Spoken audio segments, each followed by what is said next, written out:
कमलेश पाटील आणि बॅटिंगला आपण पाहतोय स्ट्राइकला आहे अतुल भोईर आणि सिद्धू पाटील। प्रीतम सर जर आपण विचार केला तर दोन नामांकित संघ आहेत, एका बाजूने जय जलेश्वर वाडेकर आणि against change the game Wadavali नावातच जी टॅगलाईन आहे ती भरपूर काही सांगून जाते। जरी धावसंख्या कमी असली तरी देखील त्यांची लढाई आपल्याला शेवटच्या बॉलपर्यंत पाहायला मिळेल ह्यात शंकाच नाहीये। मैदानाच्या आतमध्ये अष्टपैलू खेळाडू आपल्याला पाहायला मिळतो तो अतुल आणि साथीनं सिद्धू पाटील या संघाचा एक अनुभवी खेळाडू। गोलंदाजी ट्रॅकवरती कमलेश, पहिला चेंडू तेज तर्रार पडल्यानंतर राईज होताना हा चेंडू पाहायला मिळतो, उचली अतिरिक्त होती आणि हे वैशिष्ट्य नेहमीच कमलेश पाटीलनं दाखवलंय आणि आता देखील ह्या चेंडूनं बीट केलंय ते अतुल भोईरला। डॉटनं सुरुवात चेंज द गेम वडवली करून गोलंदाज कमलेश पाटीलची। हॅलो चला डीजे उद्या गाणं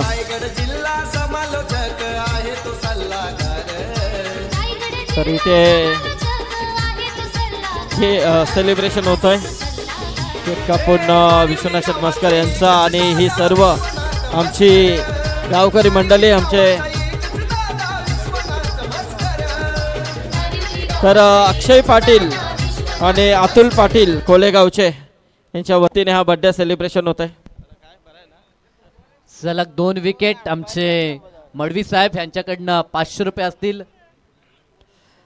भगवान शेठ मडवी यांच्याकडनं जगन्नाथ मुंडे आणि दिनेश फुलोरे यांच्या वतीने देखील शुभेच्छा देण्यात येतात, ते देखील उपस्थित राहिलेत।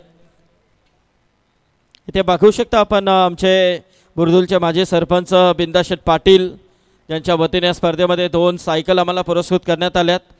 सन्माननीय उपसरपंच संतोष शेठ पाटील, सरपंच साहेब भरत शेठ पाटील, बाबूराव शेठ पाटील, दयानंद शेठ पाटील, लालचंद पाटील, रोडपालीचे आमचे हरचंद ठाकूर, बालकृष्ण पाटील यांचं देखील इथे आगमन आणि त्यांच्या वतीने देखील शुभेच्छा देण्यात आल्यात। याचबरोबर फॉर्च्यून इव्हेंटचे सर्व आमचे सन्माननीय राजेंद्र म्हात्रे खुटारी यांचं देखील इथे आगमन झालं आहे, त्यांचं देखील हार्दिक स्वागत आणि आमचे अजय म्हात्रे यांचं देखील इथे आगमन झालं आहे, त्यांचं देखील हार्दिक स्वागत। तसेच आमचे बेलापूरचे आदरणीय राजेश शेठ इथे आलेले आहेत, विश्वनाथ शेठ यांचे व्यायी आहेत, राजेश शेठ सालुंके, त्याचबरोबर विजय शेठ मोरे, तानाजी लोंढे साहेब, राहुल कदम साहेब इथे उपस्थित झालेले आहेत, त्यांचं देखील मनपूर्वक स्वागत या व्यासपीठावरती। मित्रांनो नक्कीच थोडीशी दिलगिरी व्यक्त करतोय कारण कॉमेंट होत नाहीये, कारण त्याचं कारणच तसं आहे, कारण या व्यक्तिमत्वाचं जर पाहायला गेलं तर खऱ्या अर्थाने कमवलेली ही माणुसकी आहे। आपल्या आयुष्यामध्ये कुठेही जा, कारण या पूर्ण कालपासून आपण पाहतोय कल्याण डोंबिवलीमध्ये नाक्यावरती त्यांचे होल्डिंग्स लावण्यात आलेले आहेत, ज्या अनुषंगाने त्यांनी कमवलेली माणुसकी, दोस्तीच्या दुनियेतील राजा माणूस म्हणून विश्वनाथ शेठ मस्कर यांच्याकडे पाहिलं जातं आणि खरोखरच एक अप्रतिम असा त्यांचा मित्र परिवार आपल्याला या स्पर्धेमध्ये नक्कीच पाहायला मिळाला। कालपासून त्यांना शुभेच्छांचा वर्षाव आपल्याला पाहायला मिळतंय।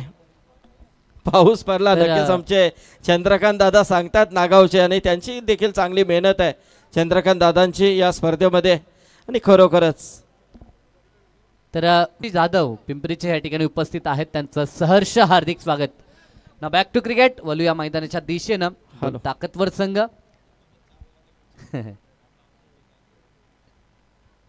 एज लागली तडव्यात रिजनला बॉल ट्रॅव्हल झालाय, धाव मिळणार नाही। तर व्यासपीठावरती जर कोणाची चावी राहिली असेल तर ती इकडे आहे, बघून घ्या। काय काय विसरतील सांगता येत नाही, कारण की जल्लोष चालू आहे, परंतु या मॅच मध्ये काय पलटवार राहिला तो चेंज द गेम वडवलीचा, कारण की धावा जेव्हा त्यांनी इन्व्हेस्ट केला फक्त 45 धावा जरी कमी वाटत असल्या तर देखील त्या प्रकारचा त्यांचा गोलंदाजी अटॅक आहे। आता मात्र लढाई चालू आहे मैदानाच्या आत, चांगला चेंडू हातातनं बॉल निसटला, खूप कमीदा हे चित्र आपल्याला ऑनफील्ड पाहायला मिळतं जेव्हा टीम वडवली मैदानाच्या आतमध्ये खेळ करत असते। संदेश होते त्या ठिकाणी आणि त्यांच्या हातातनं बॉल निसटला आणि धाव मिळणार नाही. 5 चेंडू आतापर्यंत डॉट पाहायला मिळतात या स्पर्धेमध्ये. 2 निर्धाव षटकं, एक आजच आपण पाहिलं रवी म्हात्रे, अर्थातच ज्या रवी म्हात्रेनं 40+ माध्यमातून निर्धाव षटक आणि काल समीर पाटील सोनारपाडाचे त्यांनी देखील एक निर्धाव षटक फेकलं होतं. आता संधी असेल ती कमलेश पाटीलकडे. अंतिम बॉल देखील आला डॉट. एकदा जोरदार टाळ्या कमलेश पाटील साठी. निर्धाव षटक रेग्युलरच्या माध्यमातून ही किमया P1 मध्ये साधत असताना कमलेश पाटील काय दमदार गोलंदाजी. ज्या पद्धतीनं आपण पाहिलं होतं 46 लक्ष्य 30 चेंडूमध्ये कंप्लीट करायचं होतं.